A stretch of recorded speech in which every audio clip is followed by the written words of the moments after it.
अस्सलाम वालेकुम रहमतुल्लाहि बरकातहू। मैं हूँ ज़मीर अहमद क़ादरी, औरंगाबाद से मजलिस इत्तेहादुल मुस्लिमीन का साबिक़ अपोजिशन लीडर रहा हूँ। मैं कर्नाटक में जहाँ पर बल्दिया के इलेक्शन है, म्यूनसिपल कॉरपोरेशन के इलेक्शन है, मजलिस इत्तेहादुल मुस्लिमीन ने 15 मुक़ामात पर अपने उम्मीदवार खड़े किए। मैं कर्नाटक की आवाम से, तमाम मेरे भाइयों से, दोस्त अहबाब से ये दरख्वास्त करता हूँ कि हमारे तमाम उम्मीदवारों को आप कामयाब करें। आप जानते हैं कि मजलिस इत्तेहादुल मुस्लिमीन के क़ायद मोहतरम आली जनाब बैरिस्टर असदुद्दीन अवैसी साहब और औरंगाबाद के रुकन पार्लियामेंट इम्तियाज़ जलील साहब की क़यादत की बदौलत आज पूरे मुल्क में मजलिस का परचम लहरा रहा है। मजलिस जहाँ भी कामयाब हो रही है, मुस्लिम क़यादत ज़िंदा हो रही है। और इन हालत में आपने औरंगाबाद की सूरत हाल देखी है। औरंगाबाद में मजलिस ने एक चमत्कार किया। हमने पहले म्यूनसिपल कॉरपोरेशन के इंतखाबात में 25 नशिस्तें हासिल की थी और इंशाल्लाह अगली बार हम अपना महापुर बनाने जा रहे हैं।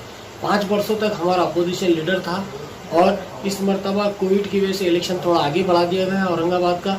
लेकिन आपके पास 35 मुक़ामात पर इलेक्शन हो रहे हैं और जहाँ पर 17 उम्मीदवार थे, जिनमें 2 उम्मीदवारों का किसी तरह से इलेक्शन रोक दिया गया है। बाकी 15 मुक़ामात पर हमारे उम्मीदवार हैं जिन्हें आपके वोटों की ज़रूरत है, आपके इत्तेहाद की ज़रूरत है। मैं ख़ास तौर पर मोहम्मद अज़हरुद्दीन जो अनवर कॉलोनी से आपके इलेक्शन में खड़े हैं, सामने यहाँ पर ज़िमनी इलेक्शन है, 2 वार्डों में ज़िमनी इलेक्शन हो रहा है और यहाँ पर हमारी कामयाबी ही बताएगी कि मजलिस कितनी मजबूत है। आपका इत्तेहाद ही बताएगा कि मजलिस कितनी मजबूत है। 27 तारीख को यहाँ पर रायदही होने वाली है और आपको 7 नंबर का बटन दबाना है। पतंग निशानी है। जहाँ कहीं भी दूसरे मुक़ामात पर भी हमारे उम्मीदवार हैं, सभी की निशानी पतंग है। आप जानते हैं कि पतंग को उड़ाना है और पूरी ताकत से उड़ाना है। मैं आप लोगों से ये भी रिक्वेस्ट कर रहा हूँ कि इस वक्त है तो मांझा बहुत तकसीम होता है। ये छोटे इलेक्शन है, इसमें लोग पैसों से वोट खरीदते हैं, तो अपने विखार को मत बेचिए, अपने मुक़द्दर को मत बेचिए।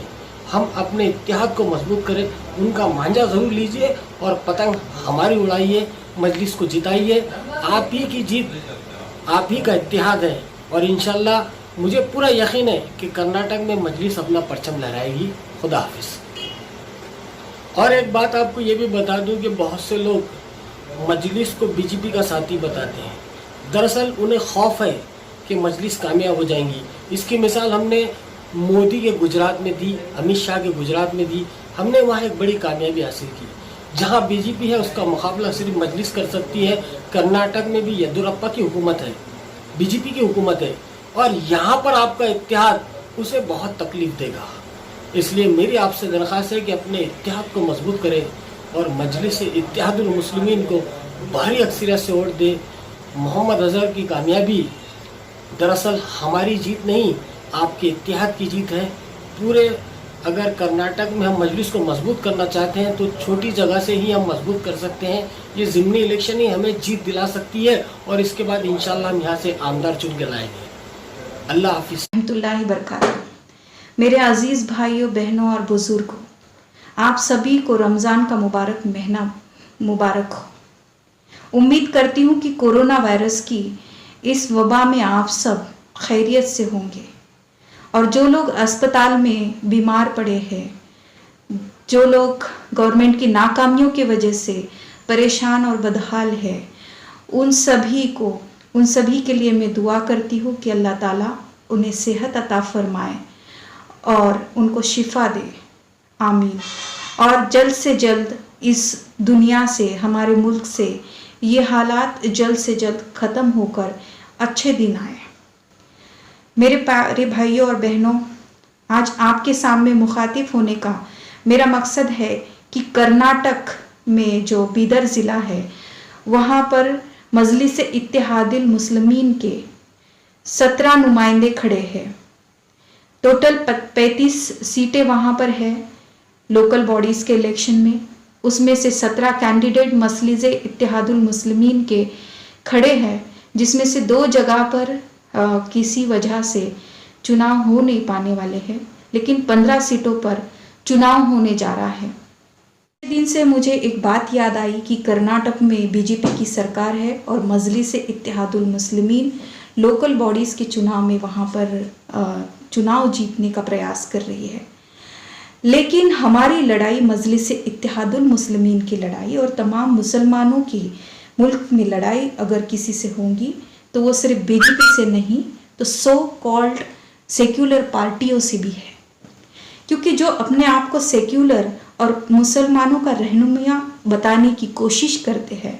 मैं बताना चाहती हूँ कि 2004 में जो सच्चर कमेटी की रिपोर्ट आई थी, उस रिपोर्ट में मुसलमानों की आर्थिक, सामाजिक, शैक्षणिक और राजकीय जो भी उनकी परिस्थितियां हैं, उसका आईना पूरे मुल्क के सामने, पूरे वर्ल्ड के सामने आ गया कि पिछले 70 सालों में कांग्रेस ने या फिर जो कुछ सेक्युलर पार्टियां हैं जो अपने आप को बताती है, उन्होंने मुसलमानों की हालत किस तरह से कर दी है। जो पिछले 150 साल पहले शेड्यूल कास्ट और शेड्यूल ट्राइब के भी हालात नहीं थे, उनसे पिछड़े हम मुसलमान हो गए। कहेंगे कि मैडम बातें तो लोकल चुनाव की हो रही है, यहाँ पर नेशनल लेवल की बातें क्यों की जानी चाहिए। देखेंगे जब कोई आमदार या खासदार के लिए कोई खड़ा हो तो उस वक्त देंगे हम वोट। यहाँ तो लोकल बॉडीज़ के चुनाव है, हमारे जान पहचान वाले खड़े हैं सो कॉल्ड सेक्युलर पार्टियों से, या फिर यहाँ तो पानी, बिजली, रास्ते, सड़क, इन सब की बातें होनी चाहिए, यकीनन होनी चाहिए, इन सब चीज़ों की भी बातें होनी चाहिए। लेकिन उसके साथ साथ इस चीज़ की भी बातें होनी चाहिए कि पिछले 70 सालों में जो लोग हमारी वोट लेकर वोट बैंक की राजनीति करते रहे, उन लोगों ने हमें क्या दिया। आज हमारे पास एक ऑप्शन बनकर बैरिस्टर असदुद्दीन ओवैसी साहब पूरे मुल्क में मुसलमानों के, दलितों के, पिछड़ों के हालात सुधारने के लिए कॉन्स्टिट्यूशन की बात रखते हुए इधर उधर घूमते हैं, रिक्वेस्ट करते हैं कि मुसलमानों, दलितों और पिछड़े लोग एक हो जाओ, अपने हालात को सुधारो। ये कॉन्स्टिट्यूशन जो डॉक्टर बाबा साहेब अम्बेडकर ने आप लोगों को दिया है, ये कॉन्स्टिट्यूशन का हिफाजत करने का, इसको प्रोटेक्ट करने का वक्त आ गया है। दूसरा कोई नहीं करेगा, इसकी हिफाजत सिर्फ आप ही कर सकते हो, ये कहते हुए घूमते हैं। लेकिन हम लोग बहुत ही कन्फ्यूजन में हैं कि यार कोई कहता है कि बीजेपी की बी टीम MIM है। मैं एक बात बताना चाहती हूँ कि हजारों सालों पहले जो दलितों के ऊपर अत्याचार हुआ करते थे, वो अत्याचार ऐसा क्या हुआ जो डॉक्टर बाबा साहेब अम्बेडकर ने जादू की काड़ी घुमाई और सब कुछ सालों में ही ठीक हो गए। आज उनको अपने राइट्स मिल गए। क्या हुआ था ऐसा? कुछ भी नहीं हुआ था। डॉक्टर बाबा साहेब अम्बेडकर भी बैरिस्टर थे, वो भी अपने समाज के बारे में फिक्र करते थे, लड़ते थे। लेकिन इस लड़ाई में वो अकेले नहीं थे।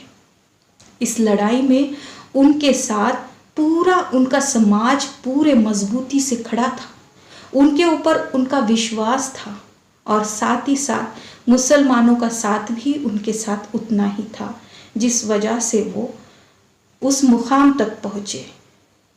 कोई भी इंसान अकेला ही सब कुछ नहीं कर सकता, उसके लिए उसका साथ देना बहुत ज़रूरी होता है।